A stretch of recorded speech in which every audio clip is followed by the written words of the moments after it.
everyone. Welcome back to another episode I don't think it started. of the it Cup did? of Oh, it Joe show.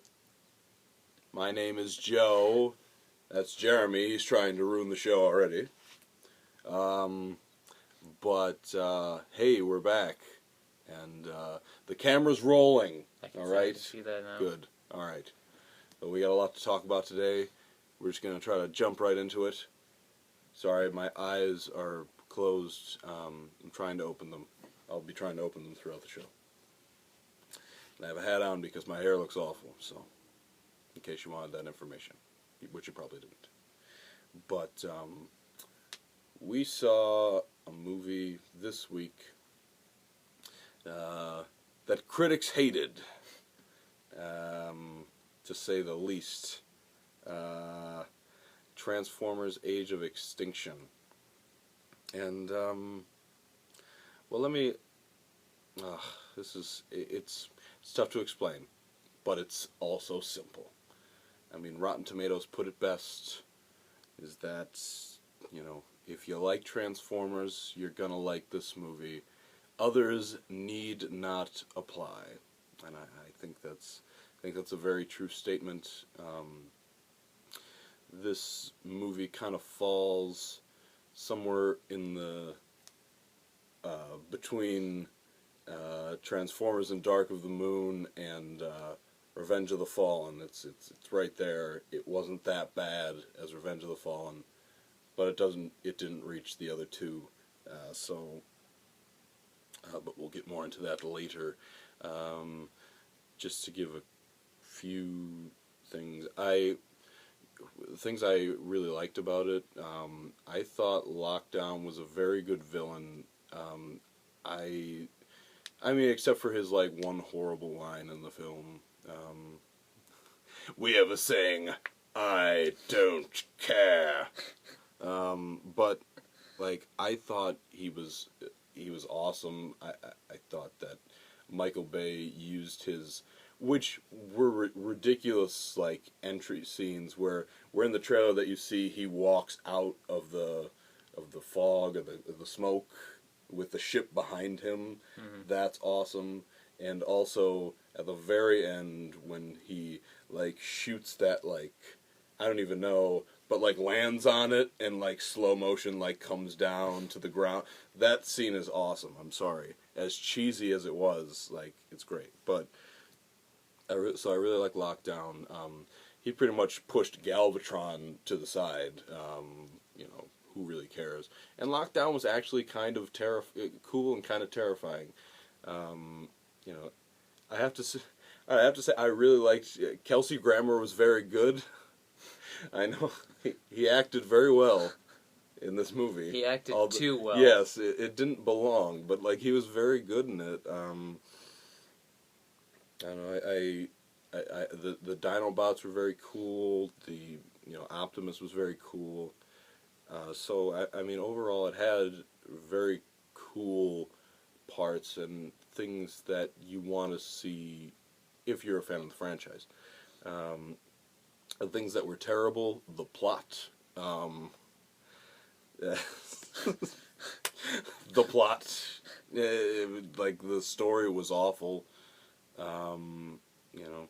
Oh, something else. Stanley Tucci being in the film. I think he's really good. Really entertaining actor. But the plot, and I'm sure that I'll find more. I think that Mark Wahlberg could have been utilized better than he was, actually. Although he was, I still liked that he was there. It was just weird that he was, like, an inventor and not, like, an army guy or something. Mm-hmm. I don't know. It just felt like he shouldn't have been an inventor. I don't know. It just didn't fit. Also, you can't date this guy because you're 17 was just, like, they carried that on for, like, way too long. If that guy came in and saved my life, I wouldn't care he was dating my daughter. So, but anyway, those are a few long thoughts that I had about the film. What did you think? I enjoyed it, and I agree. It does sit somewhere between Revenge of the Fallen and the first one / Dark of the Moon, which are about equal. Um, Largely, it was actually it was a bit more serious, I guess, than the other Transformers movies. Not to say it didn't still have some of that stupid Michael Bay humor, but it it lacked, that it didn't have as much as the earlier ones. There was no ridiculous scene with Ken Jeong or Sam Witwicky's parents. It never got that ridiculous. I mean, there are still things that make you laugh. I mean, maybe not even because they're supposed to, but so my face is my warrant. Exactly. And, Mark Wahlberg was definitely an upgrade over Shia. That's a big thing that the movie did right. So it was easier to care about the human characters. Actually, I thought they were much better. As for the Autobots, they also got a lot of screen time. So and especially since there are a bunch of new ones, we got to know them. But Optimus Prime and Bumblebee are still there, so we have those two to be familiar with. And again, the plot isn't a strength of these movies, but I did think it was cool that humans discovered how to make their own Transformers, and that was a neat thought. So it's we can make them better than you guys can. The Dinobots were really cool. Spoiler alert, they're only in the movie for 15-20 minutes, but they do work in those minutes that they are on screen, and it's quite cool. I would say it's worth the wait, even though it's a long movie and it's too long. But honestly, I mean, I really enjoyed it. It's what a Michael Bay Transformers movie is. Either you love that or you hate that. And my main gripe against it is that it was just a little too long. That's really the only major problem I have with the film. Yeah, honestly, I totally agree. One thing, actually, right, the very first thing, the film, something that I enjoy, even though it's not that important, is when they turn the title into a Transformer of the movie. It just showed it.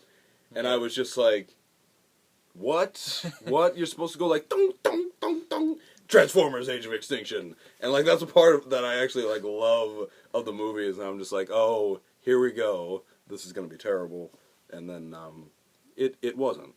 I mean, I'm trying to think. I had something. I felt like I had something to add.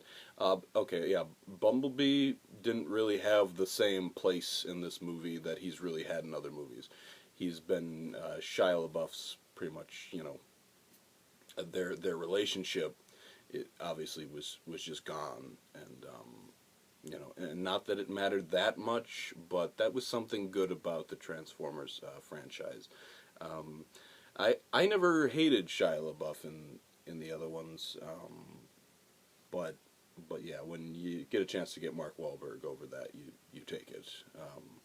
So I don't know. I would put it. I'd put it third among all of them, but I was thoroughly entertained, and I wouldn't mind if there was another one, which there probably will be, judging by the box office that we're going to get into. And spoiler alert, the movie does set up for a sequel or two right at the end, as Optimus Prime inexplicably becomes a spaceship.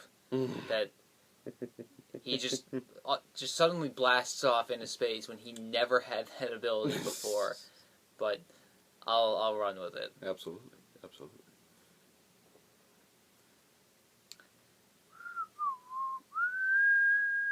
Okay, as for the box office, we'll start with the number 5 picture, as we always do, which was, unfortunately, Maleficent for a second weekend in a row. That dropped 35% to 8.4, has a total of $202 million. The way it's looking, Maleficent could get up to 220, 225-ish, and make a run at X-Men Days of Future Past, and that's just wrong.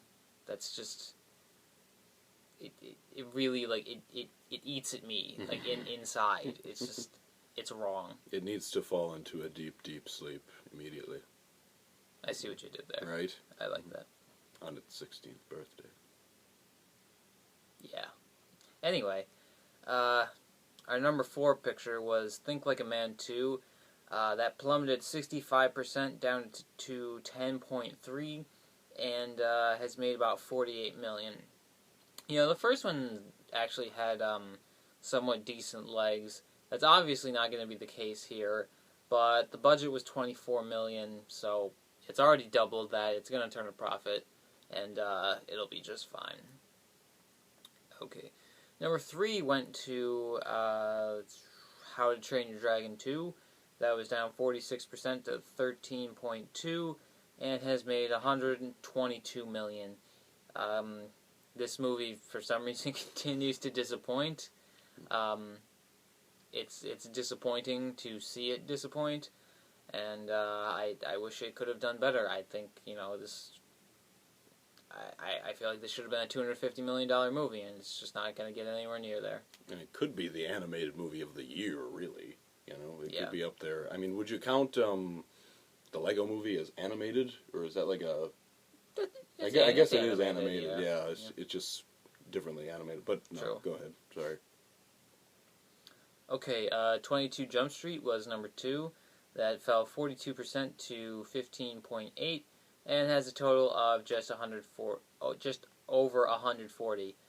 This weekend moves it past the first 21 Jump Street, and it's still got a while to go, so it's gonna outgross that one by a pretty fair amount, and I'm sure we will see 23 Jump Street.